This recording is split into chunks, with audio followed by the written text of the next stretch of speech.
Hey, what's going on, guys? We're back again with another video. Today, we're going to be doing the preview for the Newcastle game. And just like we've done, I think for now, what is it? 3 years, 4 years now? What is it? 2023? I swear we did this in 2020. We did this at least 6 times now, at least. I think Right? so. Big up Kendall. I still remember that first video we did.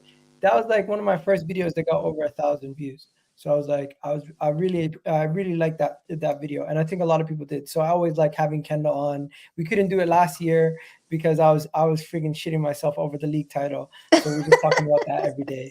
But right now, I'm gassed. I'm doing well. I've started. I think Arsenal have started the season with high expectations.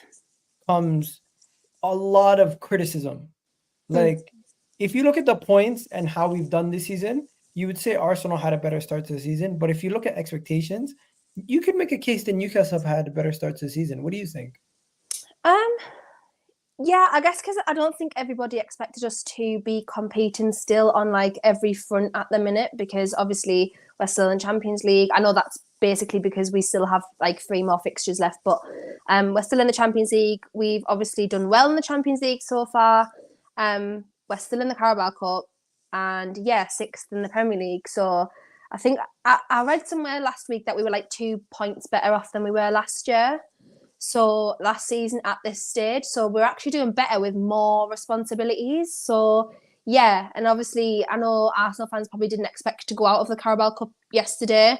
I wasn't expecting you to go out of it yesterday, but yeah, you've got a lot of focus on now. So you can just focus on the Champions League and the league now. So it's just one of No, those well, things, I apparently think. we're not even allowed to say that anymore because of last year's bigger fish to fry fiasco. People, as soon as you get knocked out of a league trophy or any cup or anything, it just becomes a thing where it's like you're bombarded with a bunch of insults. Now, we lost in embarrassing fashion to West Ham yesterday. Mm, This is going to make people extremely worried going into this Newcastle game. But did you yeah. see the team we put out there?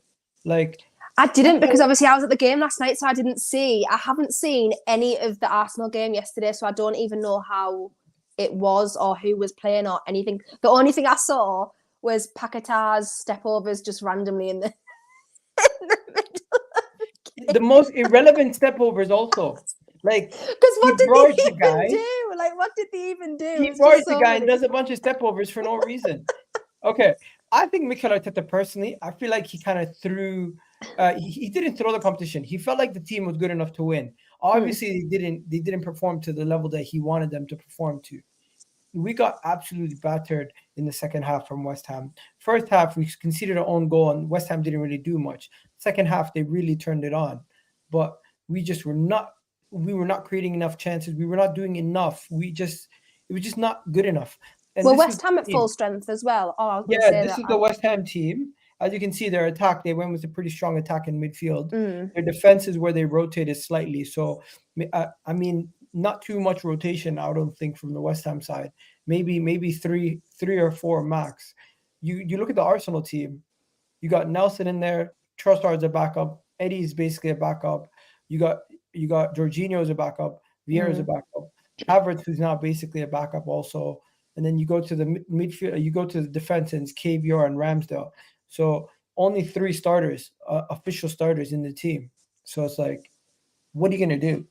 We have a situation where Eddie Nketiah is the only striker at this moment in time because yeah. Jesus is injured. Mm, Jorginho's going to play because both Smith Rowe and Partey are injured. And I'm not even going to complain about Timber because he's been out for a while. yeah. So I thought this team was good enough to win. But guess what? We had to bring on all the reinforcements. Declan Rice came on 57th minute. Tomiyasu came on 57th minute. Bukayo Saka and Gabriel Martinelli came on after we conceded the third goal, of course. And then Odegaard comes on and gets a consolation goal in the 90 something minute, 96th minute at a time. Mm. That's what happened to us. But you know what? That wasn't the major story of yesterday. I'll be honest. The major story yesterday was the team you put out that beat that beat Manchester United. Like, Mm. where is your team, by the way? You're facing Chelsea next. You have to beat Chelsea. You can't get Yeah. this far and lose to Chelsea. Like, No, Chelsea, you're a much yeah, better and team I than think Chelsea. we would have to beat Chelsea. I think because at the moment, realistically, that's the I'm not saying it's an easy tie, but it's the easiest tie we've had so far, because obviously we've had Man United away and then we had Man City at home. So yeah, Chelsea realistically on paper is the easiest tie that we've had so far. So I would hope to win that, but again, it completely depends on that point if we've qualified at the Champions League, because that game is the 19th of December and we'll have played all of our Champions League games by then. So I don't know what is going to happen, because obviously if we qualify out the Champions League, we're we're going to need like our players and stuff. So I don't know what's going to happen. Oh yeah. So yeah, you're gonna have PSG right after. Yeah, we've got Dortmund and PSG away, and then we've got AC Milan at home. It's going to be a shaky one. But I just want to get back to this right here quickly. Who are these NPCs that are playing for your team? Like what is this? I see Joe Willock balling out for you guys, and I see that you're very happy. And I remember, I'll never let you forget that day on the terrace where we're doing the reaction to the transfer deadline, and you're saying Joe Willock, like, it doesn't excite me. Now he definitely excites you. I love him so much. He's one of my favorite players now. Well, he has been for 2 years, but yeah, he's been out for. Can I go through this though? Yeah, he came back two games ago. So yeah, Dubravka. I laughed because obviously last year he couldn't play for us in the final because he'd played for Manchester United on loan. So I was like, Eddie Howe's cup tying him early. That's funny. Like, he's not going to be able to play for anyone else now. Okay, then you got Livramento doing Livramento things. Lewis Hall looking great. Willock looking great. The midfield with Casemiro and Mason Mount had nothing to do the whole game. And then your defense. Who are these two defenders? Like, I've never seen them before. Yeah, you have Emil Kraft. Well, so Paul Dummett's been at the club since he was like 8 years old. Like, he's literally like kind of like like Hale End. Like, he's obviously our version of that. Not as good, but he has only played once in 15 months. And I think it was a cup game.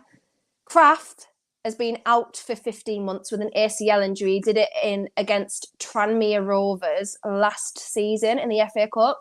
He's been out for 15 months, and that was his first appearance yesterday. 15 months. So 2 players had been out for 15 months. One's played once in that time and kept a clean sheet against Man United. When you look at their team, realistically, it was relatively strong. Like, when I'd seen the teams, I was like, you know what, they've gone really strong here, actually. And I was concerned because I was like, we haven't at all. Like, we're playing, it's not even our B team at this point. It's like literally like, who can you play that doesn't get a game very often? Just chuck them in. So yeah. I mean, they have Onana, Della, Lindelof, Maguire, Reguilon, Casemiro, Mount, Anthony, Garnacho. I would say they only really brought in Anthony Martial and this youngster in the midfield. Everything else is pretty much first teamers. Yeah, that team really would start Premier League. That team would play in the Premier League. Yeah. Your team would never touch the League Cup again. It might now, but yeah, it would never. That Matt Ritchie, who is like 65 years old, would not play in the Premier League at this point. Bro, he was playing right wing. What the hell? Yeah, I know. Crazy. Just crazy times. Yeah. Livramento was so good. Like, honestly, what a player. I can't believe at that age, he's 21. He's so good. And he's got Trippier to learn from, who's been one of the best right backs in the world at like the last 2 seasons. Got him to learn from. That's scary. But you guys got the injury tax. Basically, because he got injured, you guys were able to get him for so cheap.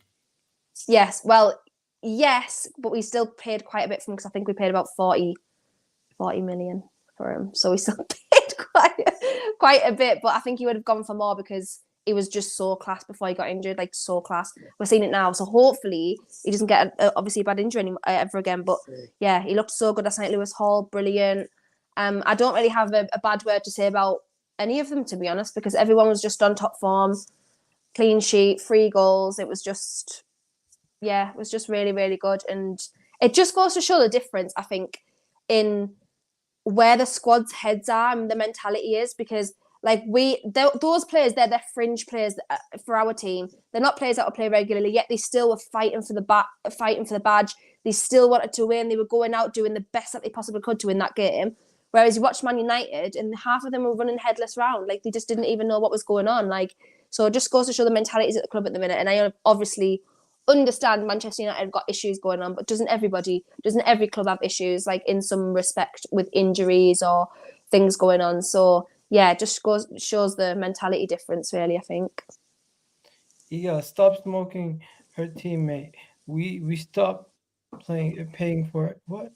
They're favorites to win on the 4th. I'm so confused. What does this mean? Egal, stop smoking her team. Oh, I think he's saying, like, because obviously you were saying who are these NPCs, and then but he's saying that we're favourites to win on Saturday. But I don't know if we are. But You think you're favorites, really? I don't think. Well, it depends, because we're at home, so obviously the home advantage. But I wouldn't have expected us to be like miles ahead favourites or anything like that. No, that's just what the comment was saying. I mean. Egal, we're gonna smoke Newcastle. You see, some people are saying we're gonna win, some people are gonna say we're gonna lose. But the real conversation is around who's gonna play, because both teams have a lot of injuries. Kendall, just walk me through some of your injuries, like, and your suspensions also, because this is So obviously Sandro Tonali suspended till August, obviously. Sven Botman. What do you think about that? Do you think AC Milan knew and they kind of ripped you guys off? I honestly don't know, because the reports were like he kept it so secret that nobody knew about it. So, but then it makes the AC Milan like move dodgy, because they approached us first. So that's what makes me think something was going on there. But yeah, that he's not back till August now. Fair enough. Get pre-season out the way. Brilliant. Sven Botman, we have no idea when he's going to come back. He was supposed to be back after the international break last week. The week before, and he has not come back yet. We don't know a return date on him. Could he be miraculously fit versus Arsenal? It does say a few days, so I don't know. I think it's just because there's no time scale on it at the moment, so I think they're just a few days. Could be like 25. We don't know at this point, but it might be. And then Lewis Miley's got glandular fever, so he's not going to be available for a few weeks. Jacob Murphy, obviously, he dislocated his shoulder against Dortmund. I can't remember, against Dortmund or Palace. I feel like it was against Dortmund. So he's dislocated his shoulder, but as far as we know, he doesn't need an operation, so he could be available. I'm not sure. Harvey Barnes, he's not back till that says November, but actually Eddie Howe said 2024, so we're not going to see him until January.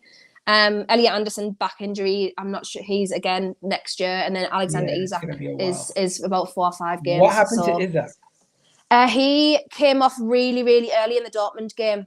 I think he did his hammy. He's not his hammy, sorry, his groin. He aggravated a groin injury that he picked up on international duty. So he's about 4 or 5 games missing at this point. But yesterday, I was concerned with that, because Callum Wilson's so injury prone. I was like, there's absolutely no way that Callum Wilson's going to last 90 minutes.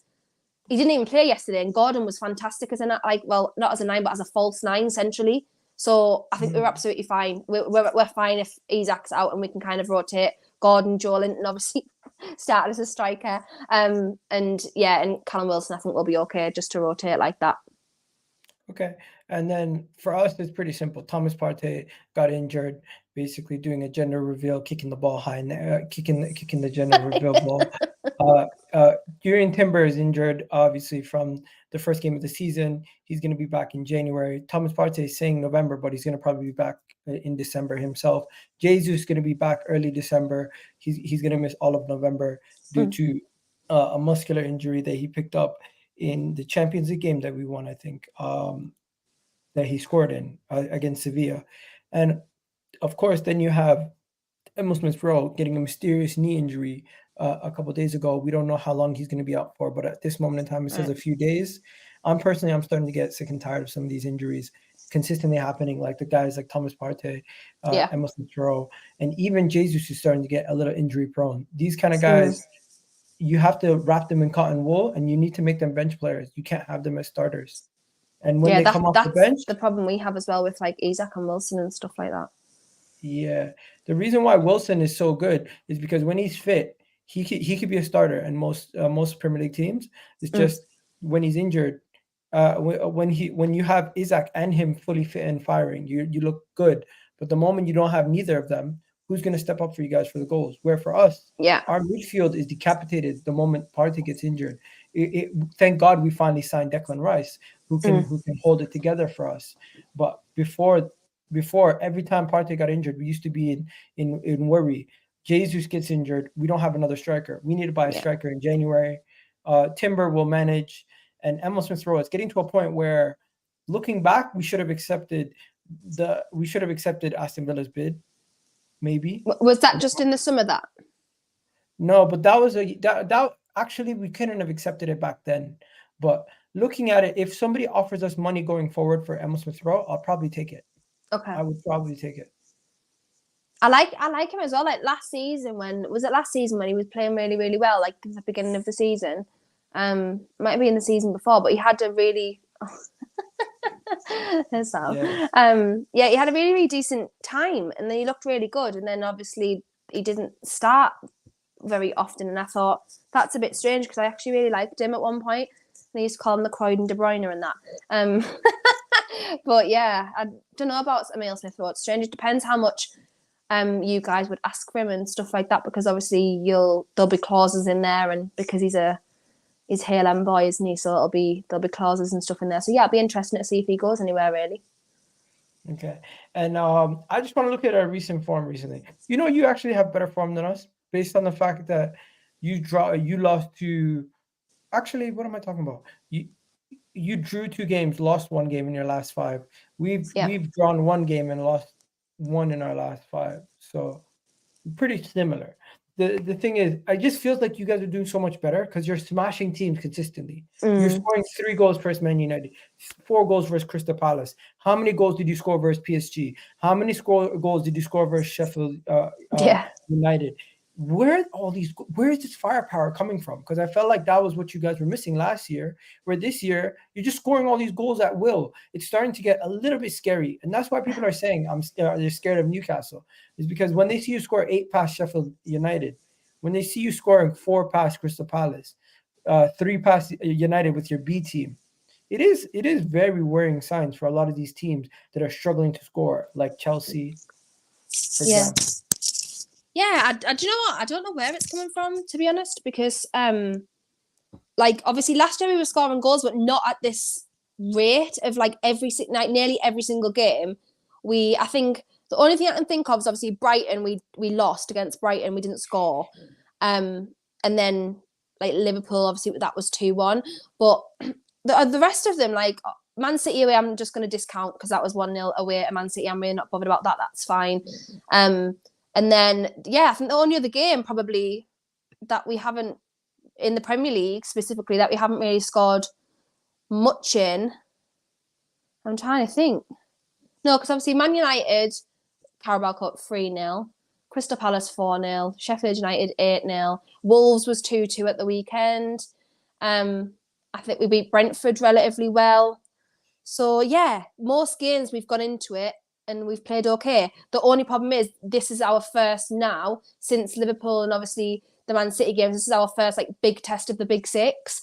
Now again against you guys, because we haven't played Man United in the league, we haven't played Spurs in the league, we haven't played who else have we not played? Chelsea in the league yet. So this is our first like kind of, I know Big Six has kind of gone out the door now, but Big Six test now against an Arsenal side who are really, really good. I still think are really, really good. You played Man City, if you remember.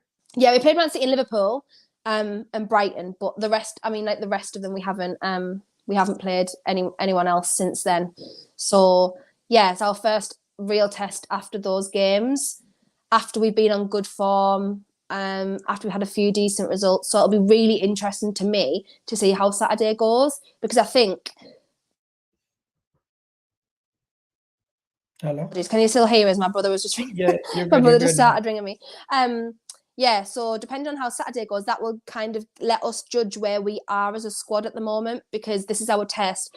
After we've been on good form, after we've just done that against Man United in the Carabao Cup. So I think I'll be interested to see where we are on Saturday and how we approach that game. So I'm looking forward to it. Which teams did you lose to, by the way? Liverpool, Man City, who else? Brighton. Yeah, all relatively good teams. Brighton's not is tied on points with you. Liverpool right now is fourth, and Man City, of course, is currently third in the table. So all respectable teams. You didn't really lose to no minnows. Who'd you draw against? We drew against Wolves. Who else have we even played? I cannot think. Wolves and Obviously, we've beat oh, Aston West Villa. Ham. West Ham was, I think that was 2-2 as well. So Wolves was How did you 2-2. draw to Wolves? West Wolves Ham is was like 2-2. terrible. Yeah, again, it's because of the injuries. We just didn't, it was away and we just didn't approach that game well. Clinically, finishing was just really poor. Everyone was on an off game. Like Trippier had a really bad game. And like just players that we wouldn't expect to have a bad game did on that game. So it was just one of those things. As long as we didn't lose, then I was okay with it. But yeah, we beat Aston Villa by a comfortable margin. We beat Brentford. We beat Crystal Palace by good margins. So yeah. Well, let me ask you a question. Do you think you've been better than Brighton this season? Yes, I think we have in terms of consistency, because they had a really decent start and then they've just fell off. Like when I've watched them now, they just don't look as good as they did, even though I think they're a fantastic team and I think their manager's brilliant. But again, they're not competing on all fronts as we are. Quick fire. Aston Villa. Can you make a case to say that you've been better than them this season, even though they have more points than you and they've only lost 2 games in the league? It depends what you judge it off. Because obviously, if you judge it off the league, they've been better. If you judge it off an all-round performance, we have, because we're competing on more fronts than them and on more quality fronts, because obviously they're in Conference League, aren't they? We're in Champions League. So, yeah, I think it depends what you judge it off on in that respect. League, they've done better. All-round, we've done better. Fair enough. I'm just going to say this. I'm impressed with what you guys have done in the Champions League, and I'm impressed with how you guys have been scoring goals this season. The most goals scored in the league, tied with Aston Villa, actually. Crazy to think. You and Aston Villa are top of the goal list right now with 26 each. And your defense last year was one of the best defenses. This year is just a couple more goals conceded. Right now, Man City have the best defense with 7 goals, and you guys are not too far away with 11. But it still goes to show. Are you guys not as defensive as last season? Is that why? You're just a little bit more free-flowing, more attacking? Oh, did we lose her? Yo, people, where's Kendall? We lost her. We lost Kendall. Egal, they won 1 game in the Champions League. What's frightening about them? Bro, they slapped PSG. I don't know what you're talking about. Apologies, my brother keeps ringing me, even though my phone's on Do Not Disturb. So I don't know, I don't know how that is happening, but he keeps ringing me, so my streamer keeps going off. Sorry. No worries. It's all right. We got a question. One question. How did Newcastle lose to Dortmund? It was just, honestly, it was like, again, we just had a really bad off game. It was probably the worst off game I've seen us have in like 2 years. It was just really poor. We just weren't on top form. There was too many below average performances. There was too many people having off games, and it just came down to utter experience and quality within the Champions League. And as soon as Isak went off, because I think he went off in like 15 minutes in, it just wasn't the game for Callum Wilson at all. That I think if we'd had Isak on, I think it would have been fine. I think we would have drawn. But yeah, we didn't. So we had Wilson, sadly. Okay. Next, we got to talk about Ramsdale. There's a report coming out for anyone who doesn't know. And Kendall, I'm just gonna ask everyone what they think about this. Big up Saeed in the chat, my brother. Hope you're doing well. I see your team is going through a lot right now, but I hope you're doing well, my brother. Yeah, man, Ramsdale, we got to talk about him. It looks like Ramsdale, guys. There might be a bid coming in for him in January. Reportedly, it could be a decent sized bid from a Premier League rival. I think it's Chelsea. And if Chelsea come in for a bid of 50 million, I'm not turning it down. I'm taking it. I'm running. Nah, there's no way you turn down 50 million for Ramsdale. Yeah, 50 million for what is alternatively your backup keeper. You take that money and you go slap it on an Ivan Toney, or you go try to get a major striker in January. I don't waste no time. And if that's the situation that we can get ourselves in, that's pure profit. 20 million almost in profit for Aaron Ramsdale. The reports came out of the BBC a couple hours ago that a rival of Arsenal Football Clubs is looking to make a bid for Ramsdale. Let me show you the report. So when I see stuff like this, I say to myself, there is a possibility that we could cash in on Ramsdale in January and strengthen this team. Yeah. I don't think anyone turns it down, but some people are attached to players, of course. I'm thinking what's best for Arsenal. He's the backup at this point. If they come in for 50 million for a backup goalkeeper, we got to sell him. Yeah. Simple as. You've got a 50 million. To be honest, even if someone offered 40 million, I would sell him. Because anything over the price we paid for him is pure profit. Yeah, absolutely. And if he's not playing, you don't want to. I know Arteta did this thing, and everyone was like, "Oh, I rate Arteta for like bringing in 2 strong keepers for a position." But unfortunately, sometimes it doesn't work out well, and then both keepers don't perform because both of them are under pressure to try and get the place back, and sometimes it just doesn't match up. So I think if you get a bid for Ramsdale, 1000%, you take it without a shadow of a doubt. I would if it was me. At like 100%. If that was my team, I would be taking that. But would you buy another backup goalkeeper, or who else would be your backup to Raya then? You would have to make Raya in permanently, wouldn't you? Because he's only on loan, isn't he? Yeah, we'd make Raya permanent and probably go get go get somebody. There's keepers out there. There's all sorts of backup quality keepers out there. Let's be honest. Raya's just going to play every game. That's what it's going to be. And at the top clubs, they all have keepers that play every game. But how much would you sell Ramsdale for if you're going to sell him in January? It has to be at least over 35 mil for me. Yeah, it's got to be more than what you paid, obviously. So yeah, you're looking at, especially because keepers these days. I mean, how much did Man United pay for Onana? 55 mil? Yeah, and look at the state of him. No offense, like look at the actual state in the Premier League. Like that's me being nice because obviously everyone was like, "Oh, he's going to change our fortunes. We're going to play out from the back. Like he's a sweeper keeper, blah blah blah blah." And then he's done absolutely nothing but literal like. If someone can point out in the comments, because I obviously don't watch them every single game, someone point out where he's had a really decent performance. I can only think of bad ones, which is not good. It's not a good thing to think like that. And obviously, I know you need a better defence in front of you and stuff. So when everyone's fit and ready and they've got Martinez back and Varane's back in the fold and Shaw's back, fair enough, he might be better because you feel more confident in that way. But yeah, if Ramsdale, I mean, Ramsdale's not my favourite keeper. I'm not going to lie. I wouldn't personally have him at my club. But at the same time, I think he's a decent keeper for the Premier League. And he's shown that time and time again. You're going to be at least asking 40 M's, at least, at the very minimum. And I think teams will pay that. Okay. Brentford are going to want us to pay off the rest of the Raya deal. But while we're there, we could potentially go and get Ivan Toney. But Brentford are smoking crack, I'm telling you. Did you see what they asked for? Their price tag for Ivan Toney. Yes, I saw that. It's not 80 million. It's 100 million. 100 million. I seen that yesterday. Are they stupid? No one's paying 100 million. Do you know what? I'll give them Eddie and Ketia and 50 mil. If they the take worst thing is, I think actually people might even, like some teams would bite at 80 million, which is like, it actually makes me feel sick. That's not his fault. I think he's a good striker, but 100 million, can we just literally be serious for once in our lives in this league? These people are ridiculous. How much did you buy Isaac for? Like 50, I think. Rasmus Højlund. It's because of the Rasmus Højlund tax. I'm telling you. Who's this Rasmus Højlund? He went to Man United for I didn't even know he came on last night, you know, right? And Bro, then later on in the game, like 10 minutes before the end, I was like, oh, since when was he on? I'm telling you, Kendall, anybody is now a £100 million player. If you're wanted by more than 2 clubs, they slap 100 million on the price tag just to see if you bite.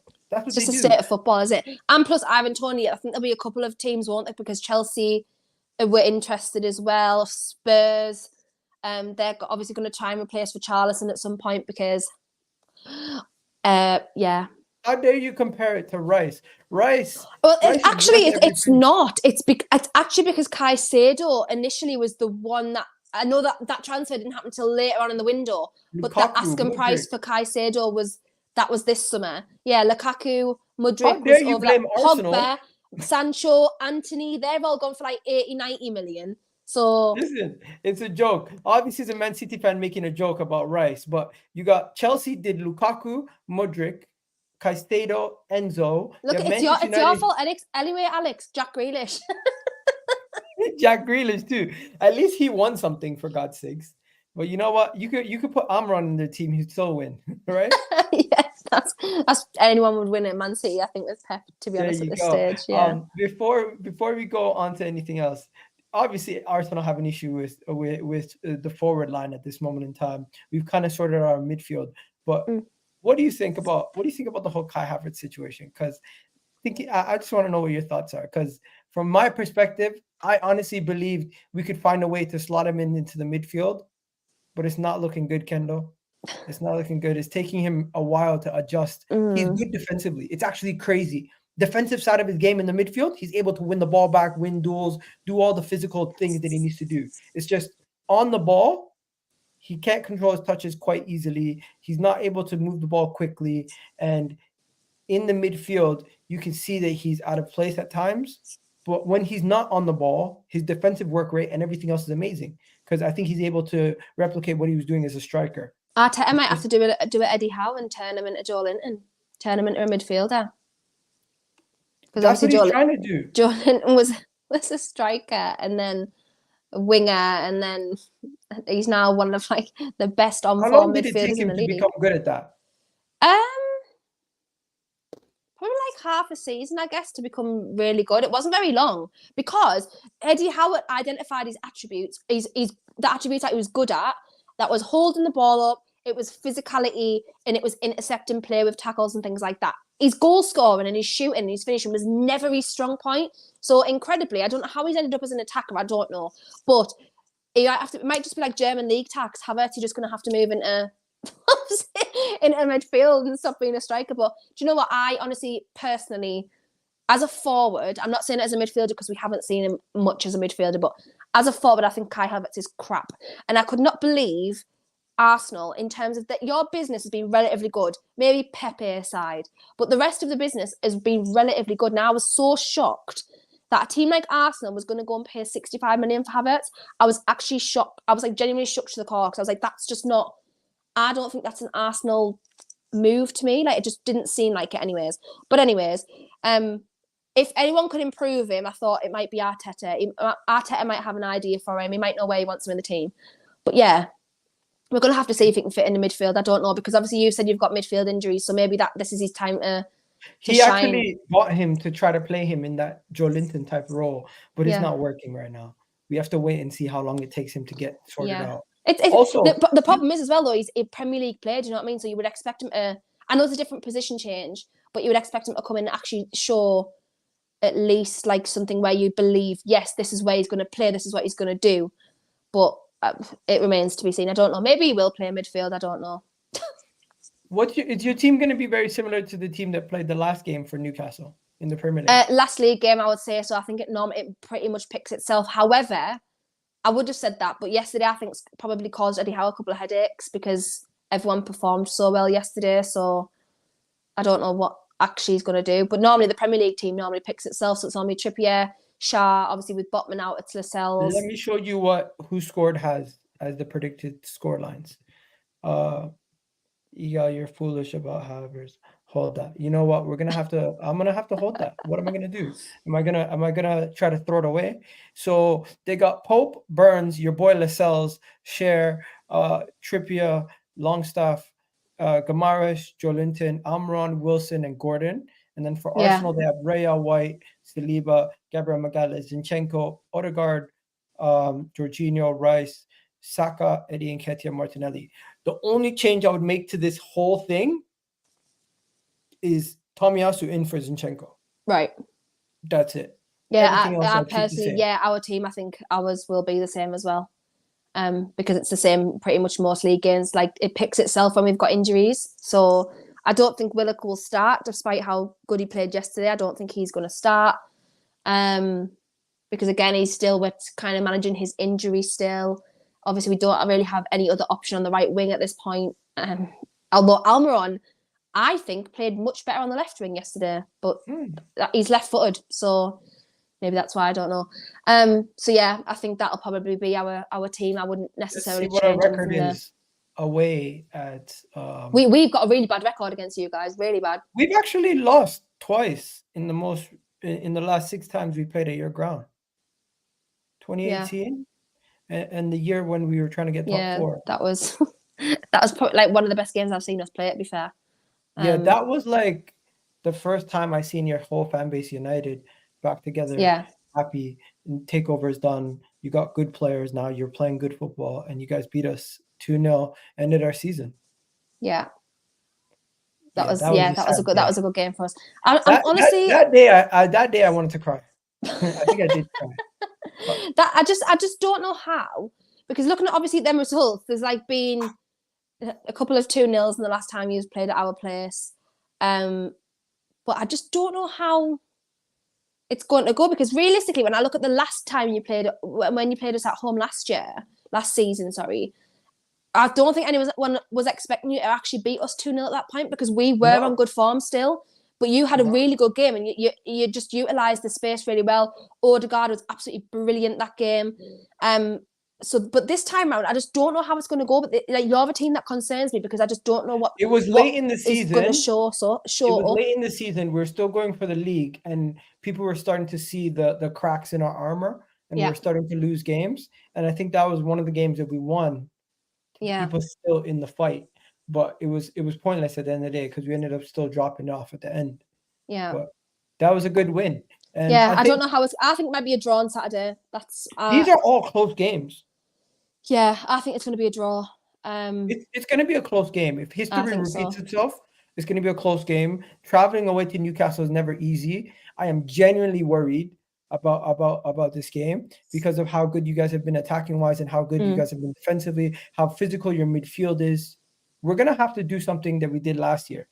You guys are going to be extremely physical. We're just going to have to be more technical. We're going to have to hold on to the ball. We're going to have to try to beat you guys with technique rather than match your physicality. Because if we try to get into a physical battle with you, we're letting you guys dictate the game.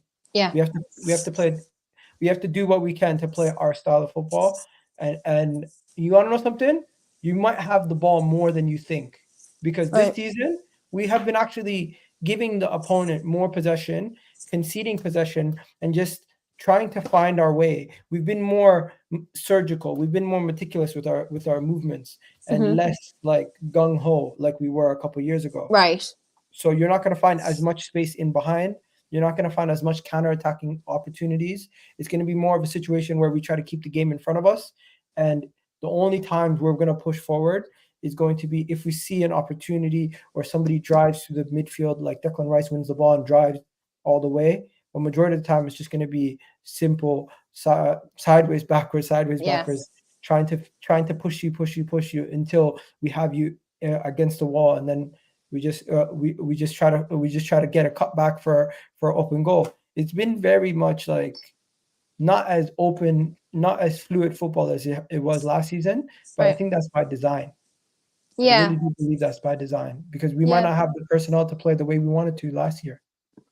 Yeah, that's probably quite true. And you've solided up the defense, haven't you, with Rice in there, and the midfield, and he's just a brilliant player. Do you think we got worse?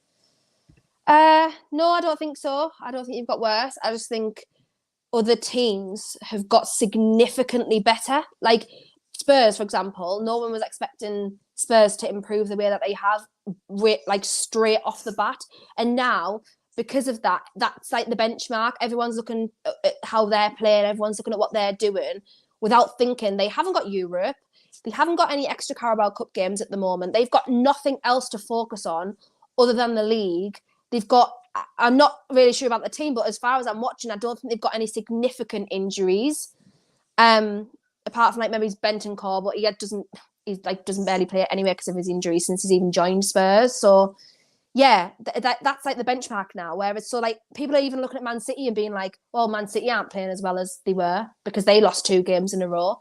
And they lost like 3 out of 4. No one ever mentions Man City. They always just let it slide, as you can know. Yeah, that's true. That's quite true. Everyone's looking at Arsenal because obviously you guys like the Spurs of last season in terms of not in a nasty way, just how they started. You started brilliantly last season, so you were the benchmark. Everyone was looking at how Arsenal were playing last season.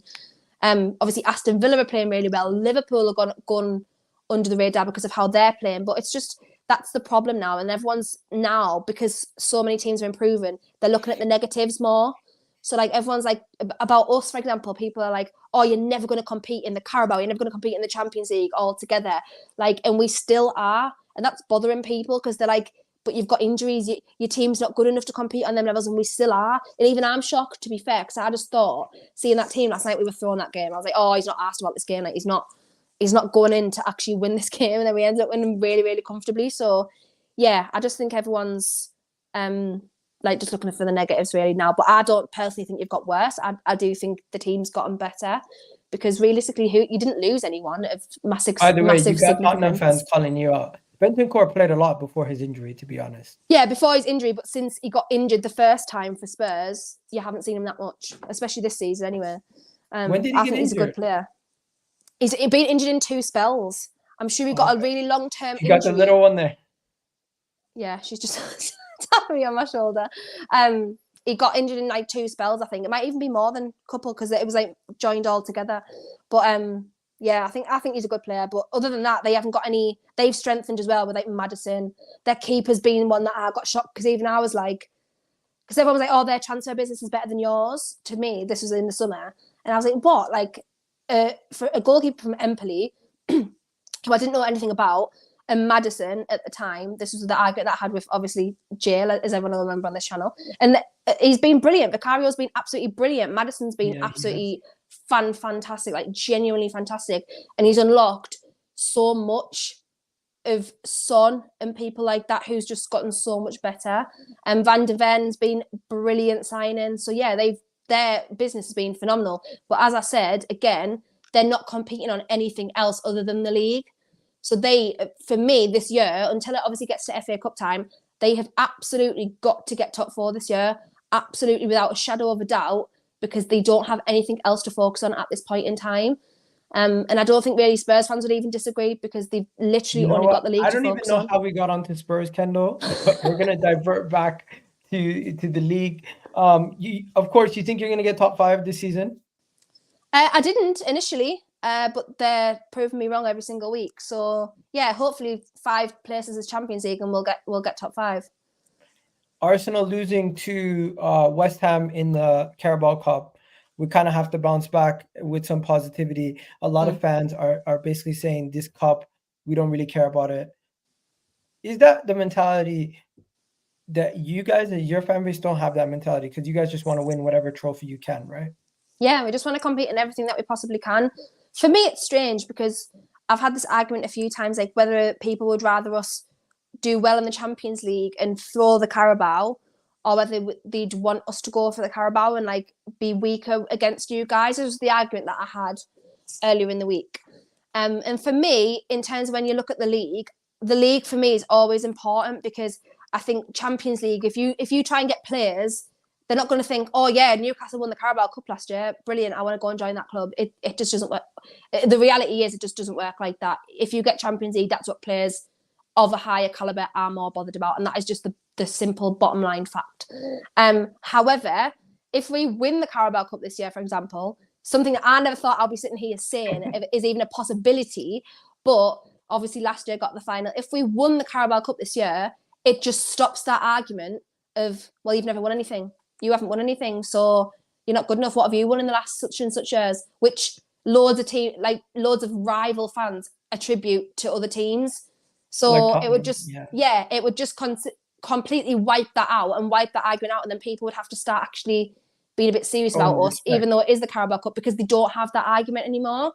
So yeah, I want to see how far we can go on both levels, but obviously I'm very aware that we don't have the depth to do that. Although I did think that, and then obviously our B team is doing okay so far. So yeah, it's just going to be hard. Obviously, when FA Cup games come round as well in January, that's going to be another thing to add. So yeah, but I don't think Arsenal fans should have that mentality, because again, if you win something, it just settles the whole conversation around it down. Know what it is? But now that we've lost, it's kind of like people are just like, yeah, they just use the excuse, don't they? Well, now that we've lost, let's be honest. If we would have just won the Carabao Cup, it would have been a failure of a season also.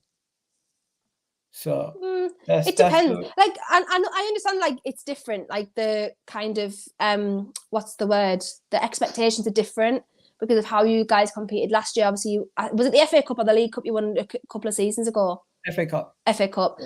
So you've already won something under Arteta, really.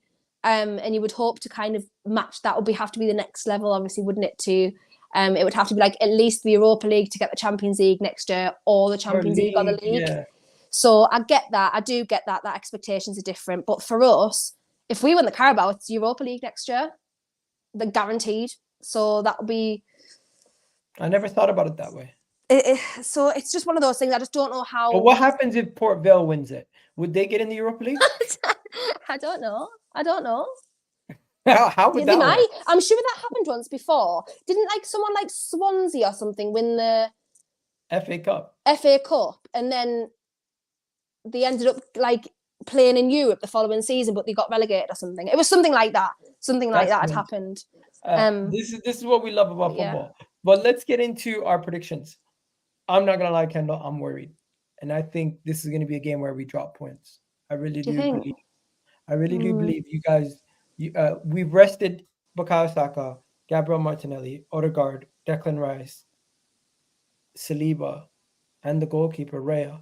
So that's 6 players. Hopefully that carries us and helps us having fresh legs. Yeah. Energy. These guys are ready to go. But I am really concerned. I want to know what everyone's predictions are in the comment section. And of course, yourselves, Kendall. And anyone who's watching this in the playback, let me know your score prediction right now. I'm not even going to give you my score prediction yet. I'm going to ask you for yours first. Well, people in the comment section, while you're here, do me a favor, hit that like button. It's absolutely free. It helps the channel out massively, and it grows the channel very much so, and it helps us push out more beautiful content for you guys. But yeah, Kendall, let me know your score prediction before we wrap up. Yeah, I think it's going to be a draw, and I think it's going to be a close draw. I know we've been scoring relatively well, but I think defensively you guys are brilliant. I think Saliba and Gabriella are brilliant. So... yeah, 1-1 is actually my prediction. That's what I'm thinking. I don't know. It just completely depends. We've got injuries. You guys have got injuries. We've both had midweek games. You guys are coming off the back of a loss, which never helps because you always want to put it right the next game. But then on the other hand, we're coming off a win. So then the morale's high. Everybody's in good spirits. You want them to play at home and win. So yeah, but I think 1-1 is my prediction. I think we just got to cancel each other out, and I'll be happy considering how last year went. I'll be happy to come away from that game with a draw. Obviously I know it's different for everybody, but that's personally how I would put it, especially with our injuries anyway. Fair enough. For me, Newcastle away is becoming one of the toughest games in the league. It really is. I can't believe it, to be fair. This is probably the toughest away trip we're going to have of the season so far. We've not gone away to Liverpool yet. We've not gone away to City yet. We've not gone away anywhere else where I would say is this hostile or this difficult. You guys play very physical football. Your defense is really good. You guys are scoring goals now. There's no part of your game where I feel like we can kind of like be like, that's where they're weak. Yeah. I kind of feel like you have strengths in all 3 levels of your game. So with that always being a worry, I have to look at the injuries as a possible positive point on our end, where it's like, unfortunately, you're going to miss some of your key players, and we have to capitalize on that. Like, we do have some key players out, but you're not going to be as gassed about playing Eddie Nketiah or Jesus. I don't think it's going to. Yeah. The difference is not that massive there at this moment in time. No disrespect to Jesus, but Eddie Nketiah coming in, he's been okay. Where your center back situation, Botman comes out. I don't know if the other center backs are of the level to keep our guys down. The midfield situation I still rate, but so yeah, I'm gonna look at your defense and I'm gonna say you might be a little bit more vulnerable in your defense. Maybe that's the place where I'm gonna say maybe we can capitalize on things. Try to catch you on the right side. Hopefully Saka doesn't get double teamed the whole game and he has freedom, like he did a couple of years ago. But hey, I'm gonna go with a squeaky 2-1. It's going to be a close game. We get out of there with 3 points, but I don't know how the hell we did it. It's going to be a hard fought. And I'm really scared. I'm really worried. But hopefully the fact that you guys have the injuries in some key players, like as you named, you have Isak's going to be out. Botman's potentially going to be out. Harvey Barnes is guaranteed out. So if Botman's starting on the weekend, it's a draw. but Yeah. if he's out, I do believe that's the difference between a draw and a win for us. You having that one key defender out, because he's a level raiser. Let's be Yeah, honest. He's yes. your best defender, and he's probably one of the best defenders in the league, and he doesn't get the Yeah. credit. But yeah, final point before we go: how many Newcastle players get into this Arsenal team? Would you say? It's difficult because I think it's so No, like it's your opinion, nobody else's. um So we start with probably the not that many goalkeeper. really. I don't think any of our wingers get in, even though Anthony Gordon's been our player of the season so far. I don't think he gets in over Saka or Martinelli for me. Okay. I don't think so. Striker? A striker, I think Isak gets in. Even Isak or Wilson gets in for me, to be fair. Midfield? I think probably Bruno will get in regardless. Not over Rice or anyone like that, but I think he'll probably still get in there over somebody. I know Rice, Odegaard, and who else plays in there? Havertz, Rice, Jorginho, Odegaard, Havertz. Fabio Yeah. Vieira. Yeah, Bruno 100% gets in without a shadow. So that's two. Defense? Defense? See, defensively, for me, you guys have been really good. However, if I was looking at that and I was picking a combined 11, I would want Saliba and Botman as my defenders. That's who I would want. Not Saliba and Gabriel or Gabriel and Botman. I think I would want Saliba and Botman. You view Botman as a better player than Gabriel Magalhaes? Yeah, personally, I think he's I think he's genuinely one of the best defenders in the league, and he's so young. And I just think we have missed him, but Lascelles has done okay, but just not as well as Botman would have.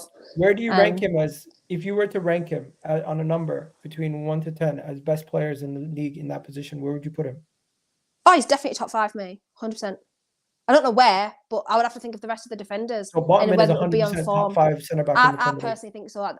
Yes, from the form last season. Yeah, but obviously this season I don't know how he's been out for like 3 or 4 games already, so I don't even know how he's going to come back or anything. But I do think he just doesn't get the credit like that other defenders around him do for whatever reason. So I think he yeah, did. There were shouts for Team of the Year last year. He's good.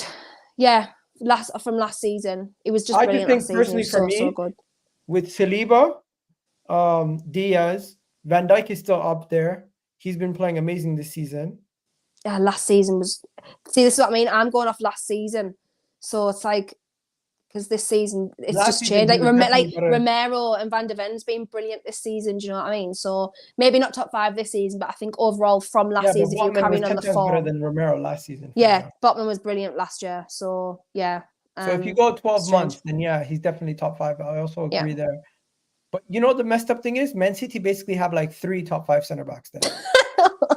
They're just this is the thing. They're just too good. Man City just too good, and they've just got brilliant. What about the goalkeeper and right back? Right back. Who plays right back for you? Ben White. Oh, Ben White, of course. See, I think Trippier has been one of the best right backs genuinely in the world for like 2 seasons now. Like genuinely, he's just never below an 8 out of 10. Although Dortmund, and that was the reason why we ended up being bad because he was bad. He's just honestly just so brilliant for his age as well. Like it's not old, but to be putting in them performances consistently week in, week out at 33 is honestly unbelievable. But I know Arsenal fans rate Ben White, but I just don't. It's when you watch your teams differently, isn't it? You just they rate them in different ways. I would have Trippier in because I just think he's brilliant. Okay, and then finally the goalkeeper. The goalkeeper, see, that's strange because I always liked Raya as a goalkeeper, but again, I think probably Nick Pope's been. I don't know. Nick Pope's not been he's not been as good as he has been last season. So that would be a contentious position for me, to be fair. Because although I think Nick Pope's probably one of the best shot stoppers in the league, his distribution is atrocious, like genuinely atrocious. We can all just, as Newcastle fans, we can all just accept that. His kicking is horrendous. It's really bad. It's like, can you keep the ball in place challenge? Like when he kicks the ball, it's like actually just poor. So based on that, you're going to go Raya.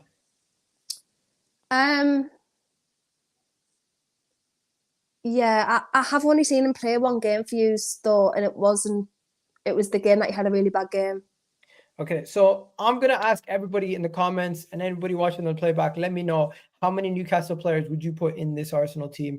Kendall has put about 4. 1. I think you put Isak, Bruno. I would have Trippier. I would have Botman based on last year, but it depends on if he based it this year. So you put 4. definite 4, and then maybe 5. maybe 5, depending on the goalkeeper. There you go. I think that's a lot better than what I was expecting. I remember a couple of years ago, Kendall, where people were doing combined West Ham Arsenal 11s, where the Arsenal had like 2 players. Really? Yeah, it was peak. But yeah, we're gonna wrap it up here. Hopefully, you guys enjoyed this video. Kendall, I appreciate your time. The Thank link you, as to her always. YouTube channel is in the title of the video, so please do like that. Hopefully, you enjoy yourself at the game and Arsenal wins. But yeah, you have yourself a wonderful day. Okay. You too as well. Enjoy Bye, the game, everyone. but not too much. There you go.